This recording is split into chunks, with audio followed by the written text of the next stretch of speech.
காட்சிகளை எல்லாம் ஆனந்தத்தோடு YouTube channel மூலமாக உலகமெங்கும் பார்த்து உள்ளமாற வணங்கி கொண்டு பிரார்த்தனை செய்து கொண்டிருக்கிற எல்லா பக்தர்களுக்கும் அருள்மிகு வழிகாட்டும் மாளிகைப்பாறை கருப்பசாமியினுடைய திரு அருளால் உங்கள் அனைவருடைய எண்ணங்களும் நிறைவேறி நீங்கள் எந்நாளும் இந்த உலகில் இன்புற்று வாழ வேண்டும் என்று நினைத்து உங்களுக்காக நான் பிரார்த்தனை செய்து கொள்கிறேன்.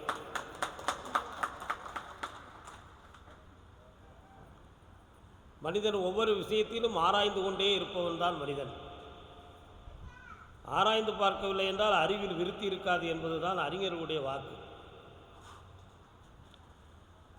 பிறர் என்ன செய்கிறான் என்று ஆராய்ந்து பார்ப்பதற்கு ஒரு கூட்டம், நாம் என்ன செய்து கொண்டு இருக்கிறோம் என்று ஆராய்ந்து கொள்வதற்கு ஒரு சிலருடைய மன நாட்டம். ஆனால் இந்த நாட்டினுடைய நிலைகளும் உலகத்தினுடைய செயல்பாடுகளும் எப்படி இருக்கு என்பதோ விஞ்ஞானிகளுடைய நாட்டம். இப்படி ஒவ்வொரு மனிதனுக்கும் ஒவ்வொரு ஆராய்ச்சி. ராமாயணத்தை எடுத்தால் ராமாயணத்தை பற்றி ஒரு ஆராய்ச்சி, மகாபாரதத்தை எடுத்தால் மகாபாரதத்தை பற்றி ஒரு ஆராய்ச்சி. இப்படி ஒரு மதம் சார்ந்த இறை கதைகள் சார்ந்த பொருட்கள் மேலே விதவிதமான ஆராய்ச்சி, விதவிதமான சிந்தனைகள் மனிதனுடைய வாழ்க்கையில் ஒவ்வொரு பொழுதும் நடந்து கொண்டே இருக்கு.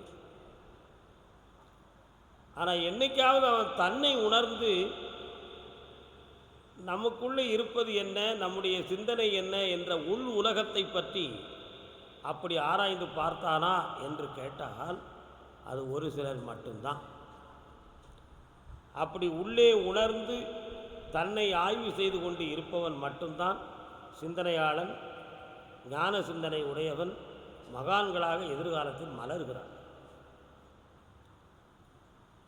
ஆனால் இன்று மனிதனுடைய தன்னுணர்வுங்கிறது என்னன்னா, இன்றைக்கி நம்ம நிலைமை வறுமையாக இருக்கே, நம்ம ஒரு சிக்கலில் மாட்டிக்கிட்டோமே, ஒரு தொழிலை நடத்தணும், அதுக்கு வேண்டிய தடைகள் இருக்குதே, இதுதான் அவனுடைய தன்னுணர்வாக இருக்குது. ஆனால் அவனுக்கு உள்ளே இருக்கக்கூடிய ஆத்மாவை பற்றியோ அவன் மனதை பற்றியோ அவன் ஆய்ந்து கொள்வதற்கு இன்னும் முயற்சிக்கிறான். அப்படி முயற்சித்தான்னு சொன்னால் அவன் சித்தராகவும் மகான்களால் விசிக்கப்பட்டவனாகவும் உலகத்தில் வந்துடுவான். ஆனால் அந்த சிந்தனை எல்லாருக்கும் வராது. ஏன்னா அது பல பிறவிகள் தவம் பிறந்து எடுக்கக்கூடிய சிந்தனை.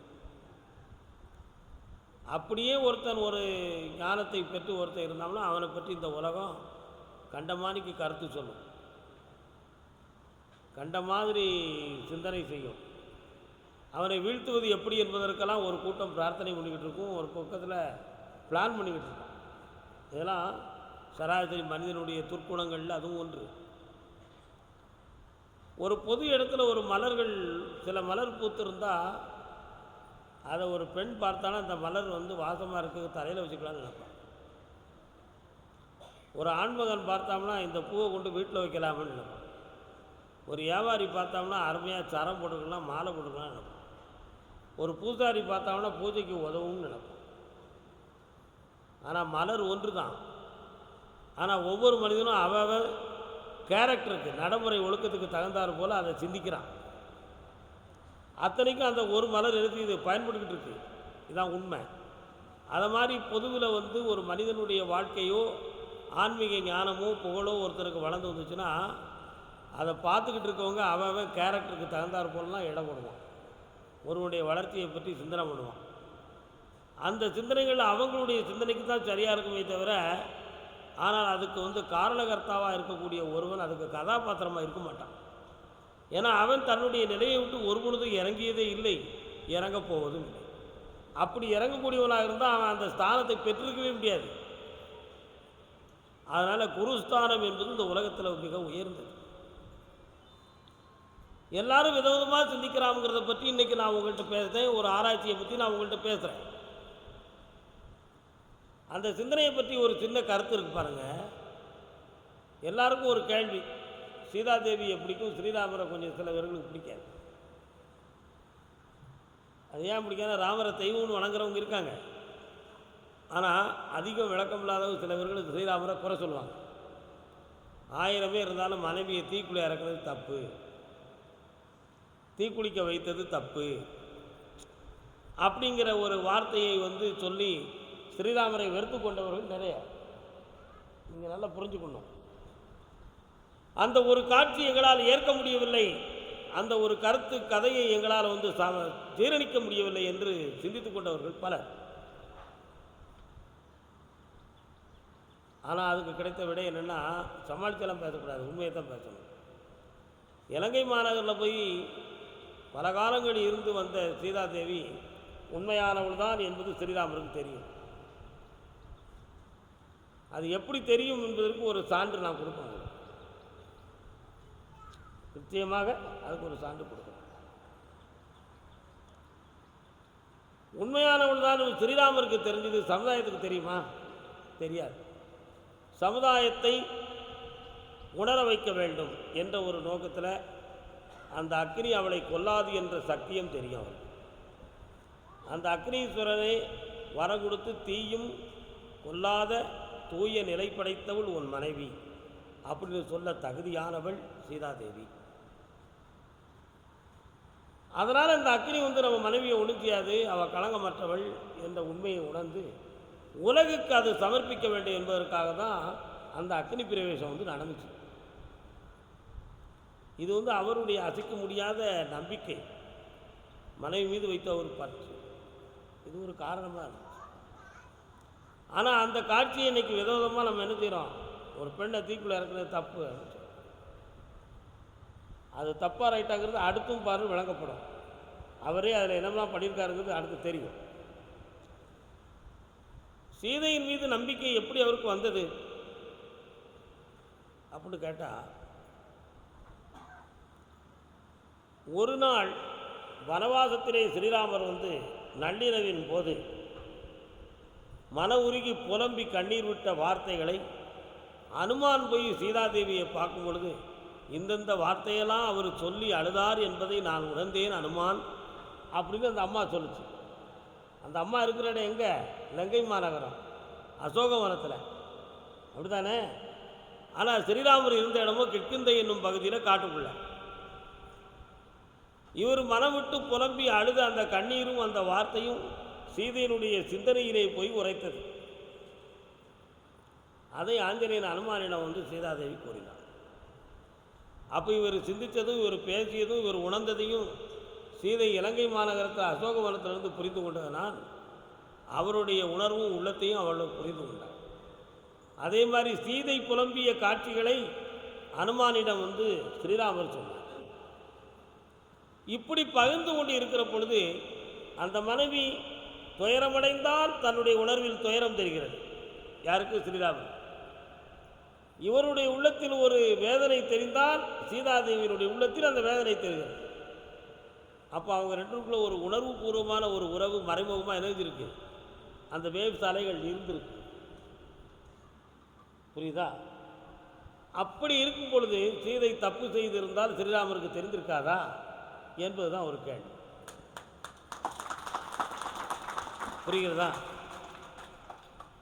அப்படி ஒவ்வொரு அணு அணுவாக இருக்கிற சிந்தனையை பூராவும் உணர்ந்து கொண்டிருந்த ஸ்ரீராமருக்கு சீதையிடம் ஒரு தவறு நடந்திருந்தால் தெரிஞ்சிருக்காதா? தெரியும். அப்போ அவர் நடக்கவில்லை என்பது உண்மை. இதுதான் அங்கே உறுதியாக்கப்பட்ட ராமாயணத்தை. காலம் கடந்துச்சு. ஸ்ரீராமர் அப்படி நாட்டுக்குள்ளே கொண்டு பட்டாபிஷேகம் சூட்டினார். கர்ப்பஸ்திரியாக சீதாதேவி இருக்கிறாள். அப்போ ஊர் வளங்கள் ஒற்றர்கள் நம்முடைய அரசை பற்றி என்ன சொல்லுகிறதுன்னு உளவியல் துறையிலிருந்து இன்று செய்வதைப் போல அன்று ஸ்ரீராமர் உளவியலுக்காக வீதிகள் தோறும் ஒற்றர்களை அனுப்பினார்.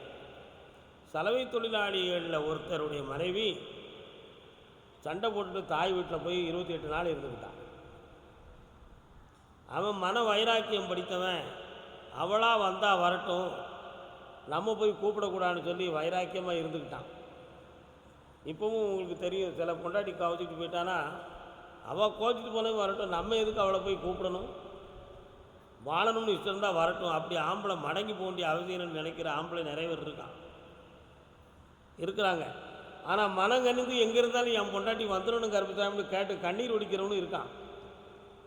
அது அவனுடைய மன எழுச்சியை பொறுத்தது, மனநிலைகளை பொறுத்தது, அவன் வாழ்ந்து கொண்ட நிலைமைகளை பொறுத்தது. என்ன, அது அவருடைய மனசு. அந்த மனத்துக்கு நம்ம மரியாதை கொடுத்தார ஆகணும். உண்மையாக 28 நாட்கள் அந்த சலவை தொழிலாளியுடைய மனைவி தாய் வீட்டில் இருந்துட்டு 29 நாள் மாலையில் உச்சஸ்தானம் கடிந்து மதிய உணவுக்கு பிறகு வீட்டுக்கு வந்து சேர்ந்தான். இவன் வெளியில் வேலைக்கு போயிட்டு இரவில் வந்து சேருகிறான். வீடு திறந்து இருந்துச்சு. உன்னை யார் இங்கே வர சொன்னான்னு கேட்டார். முதல்ல உன்னை யார் இங்கே வர சொன்னா? உங்கள் ஆத்தா வீட்டில் நீ இருந்திருக்க வேண்டியதானே. 28 நாள் நான் இல்லாமல் தானே இருந்த. குறை காலங்களில் நீ அங்கே தானே கழிக்கணும். யார்கிட்ட கேட்டு நீ போன? யார்கிட்ட கேட்டு வந்த? ஏன் சம்மதம் இல்லாமல் தானே நீ அங்கே போய் இருந்த அப்படிங்கிறத கேட்ட.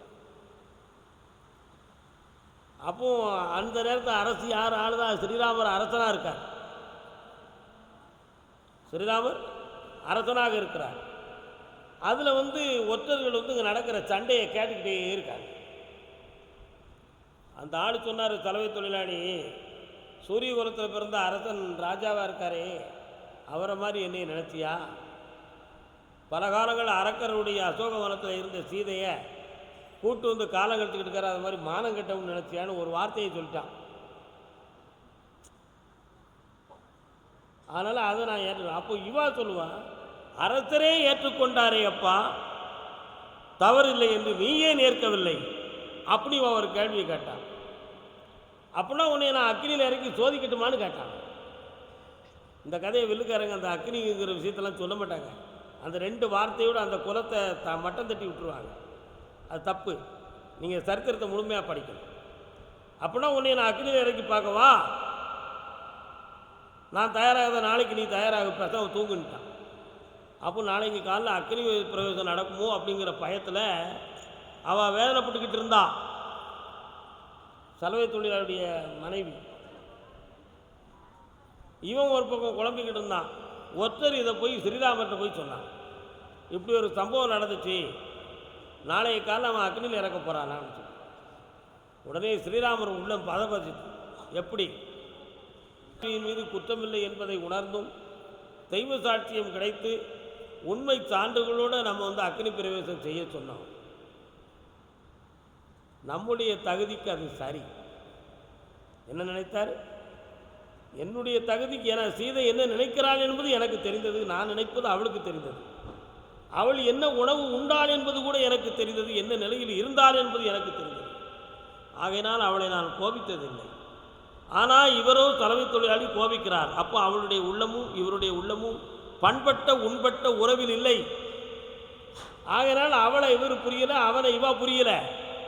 அதனால் இப்படி புரியாத சூழ்நிலை இருந்தால், ஒரு பிழை நடந்து குழப்பம் இருந்திருந்தால் இந்த அக்னி அவளை அழித்து விடுமே அப்படின்னு சிந்திச்சார். யாரு? ஸ்ரீராமர் சிந்திச்சார். உடனே மறுநாள் காலையிலேயே அரண்மனை கூட வேண்டும், மக்கள் வர வேண்டும் சொல்லி எல்லாத்தையும் கூப்பிட்டுட்டார். கூப்பிட்ட உடனே சொன்னார், அப்பா, ஞானத்தின் மூலமாக என் மனைவியை உணர்ந்து நான் அக்னி பிரவேசம் செய்ய சொன்னேன், அது என்னுடைய சுய வாழ்க்கை. அதே மாதிரி எல்லாரும் செய்யணும்னு நினச்சிங்கன்னா பல உயிர்கள் அக்னியில் இறந்து போயிடும். பல பெண்களுடைய வாழ்க்கைக்கு அது அழிவாக மாறி போயிடும்.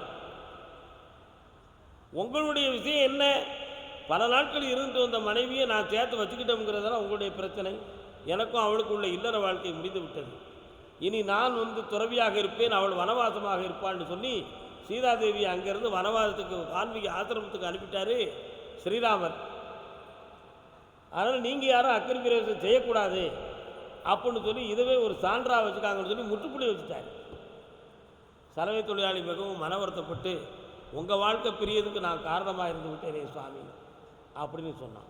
இல்லைப்பா, அரசன் எவ்வளியோ அவ்வளி மக்கள் என்ப ஒரு நிலைமை வந்து சமுதாயத்தில் ஒரு பிரச்சனை வந்துடக்கூடாது. ஆகையினால் இந்த நடைமுறை ஒரு இலக்கணமாக இருக்கட்டும். அதனால் நீங்கள் இந்த மாதிரி அக்னிங்கிறத பற்றிலாம் நீங்கள் பேசக்கூடாது, அந்த சம்பவம் தப்பு அப்படின்னு மக்களுக்கு அதை எடுத்து சொல்லிட்டு தன் வாழ்க்கையை துறவு பண்ணி கொண்டார் ஸ்ரீராமர். அதனால்தான் அவரை உத்தம ராமன் இந்த உலகமே போற்றுது. புரியுதா? ஸ்ரீராமன், சீதாராமன், ஜெயராமன், ராஜாராமன், உத்தமராமன். கடைசியாக அவருக்கு பேர் வச்சது உத்தமராமன். அப்படி பெயர் வைத்து வந்தார். அந்த அக்னி பிரவேசத்தை பற்றி மக்களுக்கோ அடுத்த பெண்களுக்கோ பிரச்சனை தரக்கூடாது நினைத்து தன்னுடைய வாழ்க்கையை துறவு பண்ணி கொண்டவர் தான் அந்த ஸ்ரீராமனுடைய மகத்துவம் வாய்ந்த ஒரு சாட்சி பீடமாகும். இதுதான் ஒரு பெரிய சான்று. அதனால் அந்த தலைமை தொழிலாளர் ஒரு குரூப் இன்றைக்கும் ஸ்ரீராமரை குலதெய்வமாக வணங்கும். பனவடவி சத்திரம்னு ஒரு ஊர் இருக்குது. இங்கே சங்கர கோயிலேருந்து தேவர்குளம் போகிற வழியில் பனவடலி சத்திரம் அப்படின்னு ஒரு ஊர் இருக்குது. அந்த உச்சியில் ராமர் கோயில்னு ஒரு கோயில். அந்த கோயிலில் பார்த்திங்கன்னா அவங்க சமுதாயத்துக்கும் அது ஒரு வணங்கும் தெய்வமாக இருக்கும். ஸ்ரீராமரை அவங்களும் ஒரு குலதெய்வமாக கும்பிடுவாங்க. உங்களுடைய சாபம் எங்களுக்கு பிடிச்சிடக்கூடாது, உங்கள் வேதனை எங்களை தாக்கிடக்கூடாது அப்படின்றதுக்காக. இதுலேருந்து என்ன புரிஞ்சுக்கிட்டீங்க? அடுத்தவன் வேதனையை நம்ம என்ன செய்யக்கூடாது? தூண்டக்கூடாது. பிரத்தியாருடைய மனதை புண்படுத்தி வாழணுங்கிற எண்ணம் நமக்கு வரக்கூடாது. நமக்கு விதித்த வாழ்க்கையை நம்ம எப்படி வாழணுமோ அந்த வாழ்க்கையை நெருங்கிலேயே நம்ம போய்கிட்டு பிறர் வாழ்க்கைக்கு இடைஞ்சல் கொடுக்காமல் வாழக்கூடிய தரத்தை நாம் பெறணும். சதா காலகட்டமும் அடுத்தவரை பற்றி பரப்புறதும் அடுத்தவங்களை பற்றி உள்ளத்தை காயப்படுத்துவதும் இருக்கக்கூடிய செய்திகள் செயல்பாடுகள் இந்த உலகத்தில் தர்மத்துக்கு மீறியது. அது பாதிக்கப்பட்டவருடைய சாபத்தால் அதை அந்த துஷ்பிரயோகத்தை செய்தவர்களுக்கு தண்டனை கிடைக்கும். அதனால் அப்படி ஒரு நிலைமையை யாருக்கும் உருவாக்கிடக்கூடாது. எல்லாருமே தூய மனம் படைத்தவர்களாக இருக்கணும். நல்ல மனம் உள்ளவர்களாக இந்த உலகத்தில் என்ன செய்யணும்? நாமெல்லாம் வாழணும். அது ரொம்ப முக்கியம். ஆனால் நல்ல மனம் உள்ளவன் தான் கோயில் கொள்கிறான். நல்ல உள்ளத்துக்குள்ளே தான் பகவான் நினைச்சு தான் கோயில் கொள்ளுதான். மனமே கோயில், மாசிலா மனமே ஈசன் கோயில். உங்கள் உள்ளத்துக்குள்ளே கடவுள் இருக்கான், உங்கள் உள்ளத்துக்குள்ளே இறைவன் இருக்கான். அது எப்படி இருக்கான்? வைக்கப்படப்புக்குள்ளே ஊசி கிடக்க மாதிரி. வைக்கோல் படப்பில் ஒரு ஊசியை தொலைச்சா அதை அவ்வளோ சீக்கிரமாக தேடி எடுக்க முடியுமா? எப்படி எடுக்க முடியும்? ஆனால் தேடுறது வர அவன் முயற்சி பண்ணுறானே, அது பூரா அவனுக்கு பயிற்சி. அந்த பயிற்சிக்குள்ளே அந்த வைக்கலை பெரிய படப்பை தேடுறானே, அப்படி தேடி உழைத்து திரிந்து பார்த்த ஒரு பயிற்சியில் ஒரு அனுபவம் கிடைக்குமே, அந்த அனுபவம் தான் முதிர்ந்த அறிவு. அந்த ஊசி கிடைத்து விட்டால் அது ஞானம். அதை மாதிரி இந்த உள்ளத்துக்குள்ள கடவுளுங்கிற ஒரு பரோபகரமான ஆத்மசக்தி நிறைந்து மறைந்து இருக்கிறது. வைக்கப்பட மாதிரி கெட்ட உணர்வும் ஆசையும் பாசமும் மன உணர்வுகளும் இந்த உலக வாழ்க்கையினுடைய தூற்றல்களும் நம்முடைய மேனியெங்கும் பரவி கிடக்கு. ஆனால் தூய அறிவு என்னும் ஒரு சுடரால் இந்த வைக்கோலையெல்லாம் நீக்கிவிட்டு காந்தம் போன்ற ஊசியாகிய ஆன்மாவை நாம் பெற்றுவிட்டோம் என்றால் மாசிலா மனமே ஈசன் கோயில் என்று உணர்ந்து எல்லோரும் உருப்படியாக வாழ்ந்து